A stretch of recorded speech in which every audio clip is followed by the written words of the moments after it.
एक बार एक पक्षी समुद्र किनारे था और अपनी चोंच में भर भर के समुद्र के पानी को निकाल के बाहर फेंक रहा था। बोला, इस समुद्र ने मेरे बच्चे डुबा दिए हैं, अब मैं इस समुद्र को नहीं छोड़ूंगा, मैं इसे सुखा कर रहूंगा।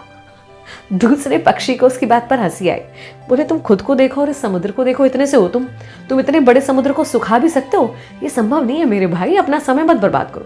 तो उस पक्षी ने कहा कि देखो, मैं क्या करूं या ना करूं उस पर मुझे सलाह नहीं चाहिए, अगर कुछ दे सकते हो तो मेरा साथ दो, वरना यहां से जाओ। उस पक्षी को लगा कि नहीं यार, अपने दोस्त का साथ देना चाहिए। वो भी आ गया, वो भी चोंच में भर के समुद्र का पानी निकालने लगा और बाहर फेंकने लगा।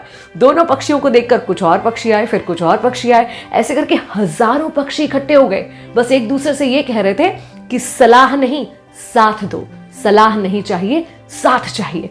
अब भाई ऐसे लग रहा था जैसे सारे ब्रह्मांड के पक्षी एक जगह इकट्ठे हो गए हैं और वो समुद्र को सुखाने में लग गए हैं।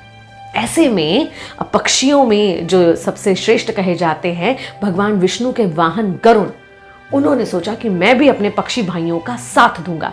उन्होंने भगवान विष्णु से अनुमति मांगी कि मुझे जाने दीजिए, मुझे ये काम करना है। भगवान विष्णु ने उससे कहा कि तुम ये क्या कर रहे हो भाई, तुम लोगों को समझ में आता है? तुम पक्षियों से कोई समुद्र सूखना तो है नहीं, तुम मत जाओ। तो गरुड़ ने तो भगवान विष्णु से ही कह दिया कि भगवान, सलाह नहीं, साथ चाहिए। फिर क्या था, अपने वाहन गरुड़ का साथ देने खुद भगवान विष्णु आ गए और बोले कि बस अब तो ये समुद्र में सुखाऊंगा। अब जब स्वयं भगवान आ गए तो समुद्र बहुत डर गया, उसे लगा अब तो मैं नहीं बच पाऊंगा, भगवान खुद आ गए मुझे सुखाने के लिए। तो उसने तुरंत उस पक्षी के बच्चे वापस कर दिए जो समुद्र में डूब गए थे। इसे कहते हैं एक साथ जुट जाने की ताकत। अभी हमारा समय इतना खराब चल रहा है, इतने कठिन समय में हम देखते हैं लोग फ्री की सलाह दे रहे हैं, बस सलाह ही दिए जा रहे हैं, लेकिन आपकी सलाह से लोग सिर्फ कंफ्यूज हो रहे हैं। आप आधी जानकारी है फिर भी लोगों को सलाह दिए जा रहे हैं। अगर आप वाकई किसी का साथ देना चाहते हैं तो उसे सलाह मत दीजिए, सहयोग दीजिए, साथ दीजिए। अगर आप मदद करना चाहते हैं तो आपकी सलाह से कुछ नहीं होगा, आपके साथ और सहयोग से होगा। और कौन कहता है कि साथ देने के लिए, सहयोग देने के लिए मिलना जुलना या कांटेक्ट में आना ज़रूरी है?